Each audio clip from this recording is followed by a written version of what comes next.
Boris Johnson was today berated by a tearful Ukrainian journalist over the West's failure to protect him from barbaric Vladimir Putin.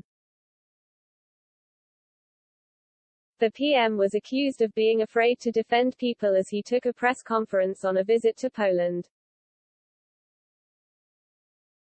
Daria Kalanick said women and children were taking the hit because NATO would not enforce a no-fly zone.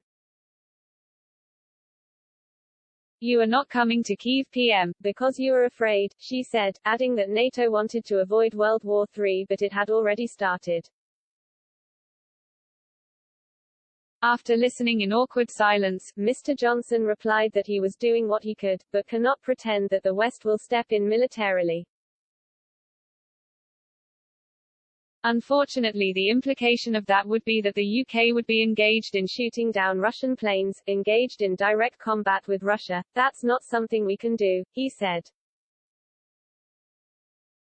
The confrontation came after Mr. Johnson accused Mr. Putin of using barbaric and indiscriminate tactics against innocent Ukrainian civilians. As the invading forces escalated their attacks with harrowing pictures of children falling victim to the violence, he warned that the world was witnessing an unfolding disaster. The UN says at least 136 civilians have been killed so far, including 13 children, and hundreds more injured. Mr. Johnson said the UK stands ready to take refugees in considerable numbers, suggesting that could mean more than 200,000. He also pledged to stay for the long haul, insisting Putin has fatally underestimated the resolve of the Western Ukraine's citizens under the leadership of inspirational Volodymyr Zelensky. He stressed there is still more things that we can and will do on sanctions.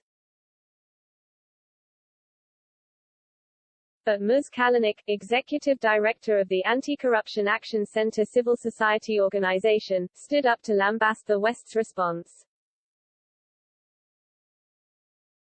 Saying she had recently come over the border from Ukraine, she said her family and friends are still there. Ukrainian women and Ukrainian children are in deep fear because of bombs and missiles which are going from the sky. Ukrainian people are desperately asking for the rights to protect our sky. We are asking for a no-fly zone. What's the alternative for the no-fly zone? NATO is not willing to defend because NATO is afraid of World War III, but it's already started and it's Ukrainian children who are there taking the hit. You are talking about more sanctions, Prime Minister, but Roman Abramovich is not sanctioned. HES in London. His children are not in the bombardments. His children are there in London. She added, Putin's children are in Netherlands, in Germany, in mansions, where all these mentions seized. I don't see that. I see that my family members, that my team members, I'd say that we crying. We don't know where to run. Mr. Abramovich vehemently denies he is close to the Kremlin or has done anything that would merit sanctions being imposed against him. The Premier is now heading on to Estonia as the UK pushes for sanctions to be ratcheted up again. In his speech, Mr. Johnson said it was clear Putin is willing to bomb tower blocks, to send missiles into tower blocks, to kill children, as we are seeing in increasing numbers. Heaping praise on Mr. Zelensky, he added, I think he has inspired and mobilized not only his own people, he is inspiring and mobilizing the world in outrage at what is happening in Ukraine. In a nod to criticism of the government's visa offer to those fleeing Ukraine, Mr. Johnson told Mr. Morawiecki, we stand ready, clearly, to take Ukrainian refugees in our own country, working with you, in considerable numbers, as we always have done and always will. In a speech in Warsaw afterwards, Mr. Johnson said Putin is tearing up every principle of civilized behavior between states and Ukraine's spirit will not be broken. Putin has lied to his people and his troops about how this will go, and he has now been caught out in that lie. He added, he has hurled his war machine on the people of Ukraine, a fellow Slavic country, he has bombarded civilian targets, fired rockets at blocks of flats, he is responsible for hundreds of civilian casualties including growing numbers of children. And also, of course, for the deaths of many Russian and Ukrainian soldiers. We must accept the grim reality that Putin will continue to tighten the vice and, if you go by the size and firepower of Vladimir Putin's war machine, the odds have always been heavily against Ukrainian armed forces. Mr. Johnson had tripped and stubbed his toe on the fact that no matter how many troops and tanks he sends, Ukrainians will want to be independent. Foreign Secretary Liz Truss today warned that nothing and no one is off the table when it comes to punishing Russia, amid claims of indisputable evidence of war crimes. She delivered a stark message to Vladimir Putin and his allies that they will be held accountable as she gave a speech to the UN Human Rights Council in Geneva. Ms. Truss said Mr. Putin has blood on his hands and the consequences will only increase in breadth and severity as the conflict continues. Delegates at the session staged a walkout when Russian Foreign Minister Sergei Lavrov appeared on screen to give a speech. Meanwhile, Ireland has highlighted deliberate targeting of civilians with a probe underway into the use of cluster bombs and vacuum bombs. The UN says at least 136 civilians have been killed so far, including 13 children, and hundreds more injured. Ms. Truss told the UNHRC meeting, Putin is responsible for civilian casualties and over 500,000 people fleeing, with the numbers still rising fast. The blood is on Putin's hands, not just of innocent Ukrainians but the men he has sent to die. We're using our collective heft, making up over half the world's economy to cut funding from Putin's war machine, and we're delivering severe economic costs through these sanctions as ordinary Russians are finding form queues at their local banks and rising interest rates. Ms. Truss went on, these consequences will only increase in breadth and severity as the conflict goes on. We're working to squeeze the Putin regime harder and harder by steadily tightening the vice. We're going after the highest echelons of the Russian elite, targeting President Putin personally and all of those complicit in his aggression. Nothing and no one is off the table. Earlier, Mr. Johnson said that Russians considering whether to follow Mr. Putin's orders should bear in mind that they will face justice in the end. He pointed out that Radovan Karadzic was eventually convicted of genocide during the war in the former Yugoslavia. Irish Foreign Minister Simon Coveney said there is indisputable evidence of Russian war crimes in Ukraine. We've seen, I think, indisputable evidence now that war crimes are taking place in Ukraine, the brutalizing of a number of Ukrainian cities, the deliberate targeting of civilians, he told reporters in Dublin. First of all, it is now under investigation from the International Criminal Court, who have now opened a file on potential war crimes in Ukraine, and I think that says a lot. But I think we can see for ourselves in terms of some of the social media pictures that are coming out, which I think are being stood over by the media organizations, as to the extent of civilian targeting in Ukrainian cities, which is essentially terrorizing civilian populations. And that is something that can't go unchecked, and we need to call it out. In a call with world leaders from the G7, NATO and the EU last night, Mr. Johnson stressed the need for allies to continue to provide Kiev with defensive weapons.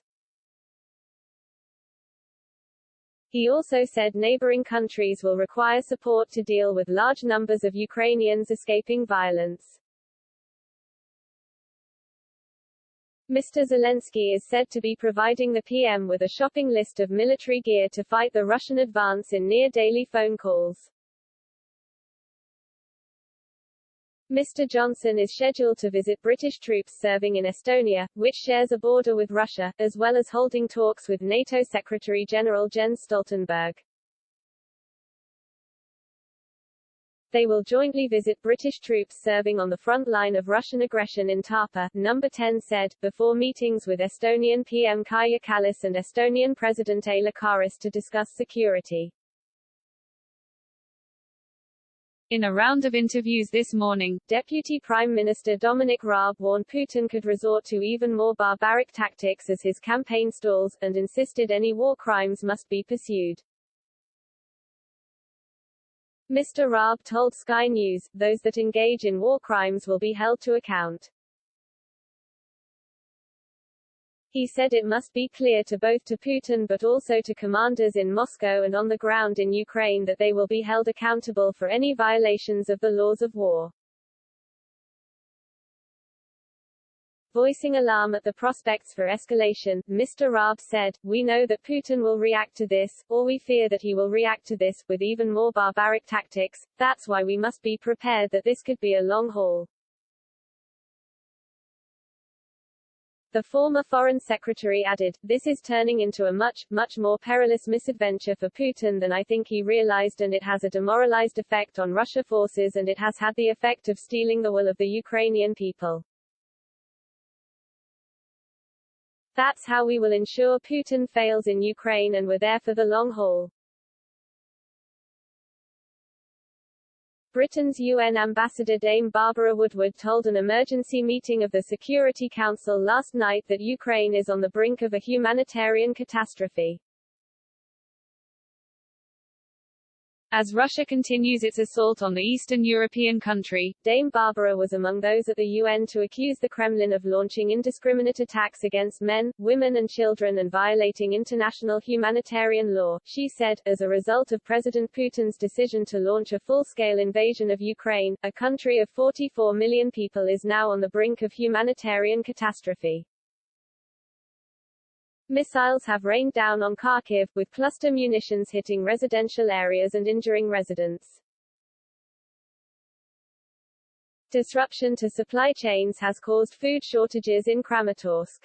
The reckless bombing of an oil depot in Vasilkiv has unleashed toxic fumes in nearby communities. Violence in Kyiv has forced people to seek refuge underground, with many thousands, including the elderly and disabled, unable to evacuate. The UK permanent representative to the UN told the Security Council that hundreds of civilians had been killed as a result of the Russian invasion and 7 million people had been displaced, with the figure rising exponentially. Ukraine's representative, Sergei Kyslytsya, told the council that Kyiv was sitting within Russian crosshairs right now and that 352 people, including 16 children, had been killed as of Monday in the fighting.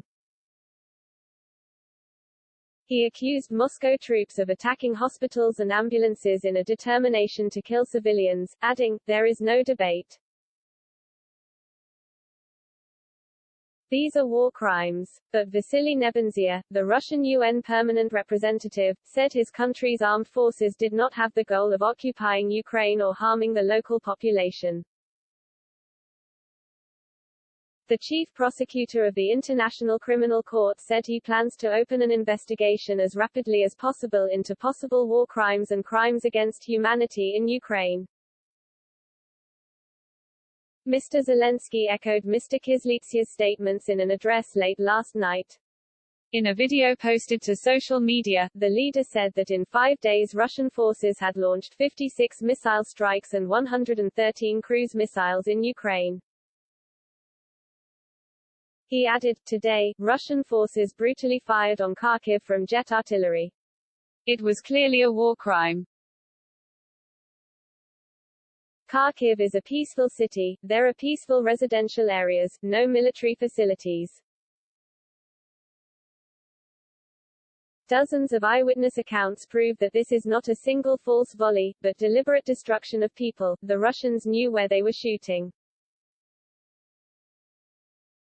There will definitely be an international tribunal for this crime, it's a violation of all conventions. No one in the world will forgive you for killing peaceful Ukrainian people, he said.